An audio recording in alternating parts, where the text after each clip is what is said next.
Parce que c'est un texte poétique qui essaye voilà, dont l'origine, effectivement, est une passion d'enfant pour le western, pour la mythologie des espaces, de la découverte de l'Amérique.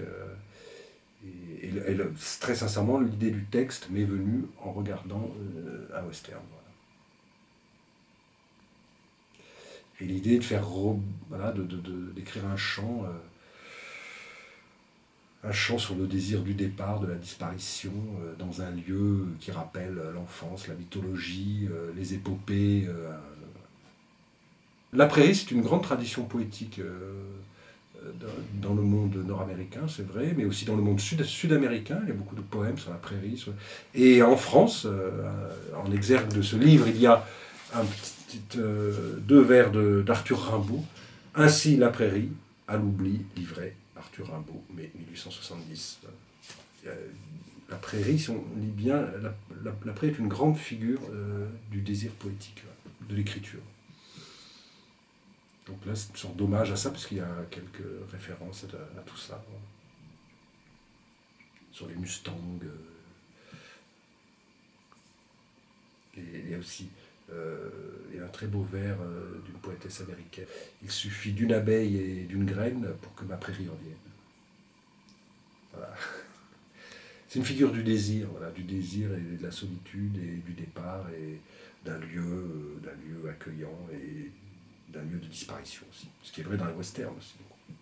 Voilà. C'est un lieu de solitude, beaucoup. Un lieu où on retrouve avec la nature, l'espace, les animaux, le silence et le danger. Le danger qui n'est jamais nommé, on ne sait pas d'où il vient. C'est un Indien ou un animal ou un bandit. La prairie, c'est aussi... Moi, il y a un très beau titre de Fenimore Cooper, qui est cité dans le livre d'ailleurs, effectivement, un roman sur la prairie. Donc la prairie, pour moi, c'est d'abord effectivement une sorte de rêve d'enfant. Même dans des tout petits jardins, on peut inventer une immense prairie, on trouve des petits insectes, des animaux extrêmement importants, des présences extrêmement importantes. Et puis, on se bâtit un monde. Il y a évidemment le monde, oui, mais il y a toute la mythologie indienne, nord-américaine, effectivement, ce sont des grands peuples de la prairie, effectivement, qui ont été dévastés, colonisés, massacrés, et qui ont été massacrés à cause de ça, pour gagner les prairies, pour les bêtes et tout ça. Donc, bien sûr que ça se retrouve. Et puis c'est aussi le mythe quasiment cinématographique, enfantin aussi, du cow-boy, sur son cheval, seul, voilà, pour lonesome cow-boy, dans la prairie. C'est un lieu où on part, et on ne sait, que l'on traverse, mais on ne sait jamais quelle est la destination. Il n'y a pas de destination quand on part dans la prairie. On retrouve le cow-boy après, comme Lucky Luke, on le retrouve quelque part, mais on sait qu'il a traversé la prairie, on ne sait pas comment il est passé d'un endroit à l'autre. Voilà. La prairie, c'est le lieu des saisons, effectivement, dans toutes les grandes mythologies, que ce soit indiennes ou dans les films, dans les westerns. C'est le lieu où se marquent les saisons, puisque c'est le lieu où la végétation se renouvelle. Une prairie, la végétation se renouvelle d'une année sur l'autre, les arbres, les fleurs, les herbes. Voilà, et on attend ce renouvellement. Donc c'est le lieu de l'attente de la vie, c'est le lieu où de la disparition aussi. Les animaux se cachent dans la prairie. La prairie, c'est d'abord spatial, effectivement. Donc, c'est l'espace, c'est les grands espaces. Et le temps, il est juste dans la réalisation concrète de la vie et de la mort de la végétation. Et des animaux qui vivent dans la prairie, qui bougent aussi dans la prairie. C'est une grande image du mouvement, la prairie, c'est beau d'ailleurs. Les herbes qui bougent dans le vent, comme une houle, comme des vagues, les animaux, les troupeaux, les déplacements des hommes et des femmes, l'itinérance.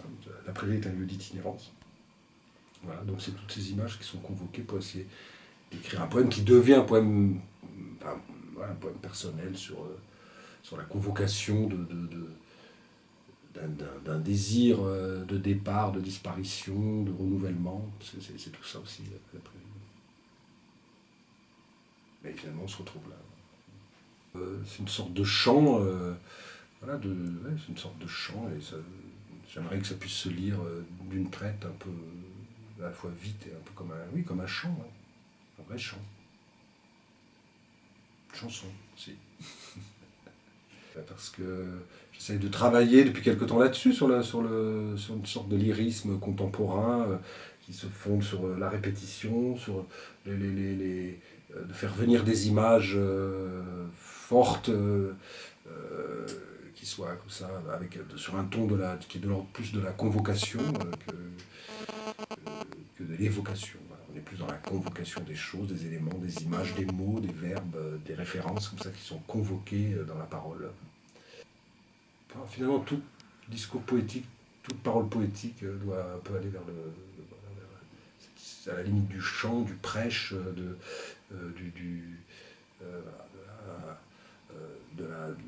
la prière un peu chamanique. Voilà, c'est ça qu'on essaie de faire. Dans ma prairie, la vie change vite. Dans ma prairie, j'accélère. Rien ni personne ne m'en empêche. Il n'y a plus de temps à perdre. Mon bateau partira demain matin pour ma prairie et je ne reviendrai jamais, c'est juré. Ma prairie qui, lentement devenue monde entier, est tendre et lointaine comme une sœur disparue. Ma prairie qui, plus que tous les mondes, est une des étoiles de l'espace infinie au-dessus de ma tête. Chaque fois que je suis seul, je pense à elle. Chaque fois que je suis seul, je marche dans le ciel et je suis seul avec elle. Chaque fois, elle et moi, ma prairie. Elle me sourit là-bas, je sais qu'elle me voit. Prairie, signal de mort, nécessaire de te retrouver pour renouveler la blessure. Relire Homère, prairie infernale, odysséenne. C'est moi, Ulysse, j'aperçois les âmes d'Achille et d'Orion dans une prairie d'asphodèles. Cendres partout, peau verte des marais. Une prairie dont on ne revient plus. Dans la prairie, les oubliés comme bandits ou traîtres. Ce que je veux, c'est m'emporter vers le large. Je vais, loin de ce lieu amer. Tant mieux, Mayflower, navire craquant, je suis parti avec toi, de Plymouth, 16 septembre 1620. 90 pieds, 180 tonneaux, ancien vaisseau, mon bateau, d'où je verrai ce qui est neuf. C'est demain, ma prairie, avala tant d'inconnus, bras décharnés, genoux défaillants, de Mary Allerton Cushman, dernière survivante, je crois. Dans ma prairie, enfin, le ciel est vide, comme un aveu. Il faudra travailler dur. Je sais que mon destin, cette espèce de repos et de mouvement, m'attend dans ma prairie. Je ne sais pas souffler, je ne sais pas me reposer, je me fais sorcier vivant dans ma prairie. Mon corps, navire, volant, oiseau, avion, esprit astronomique, j'y vais.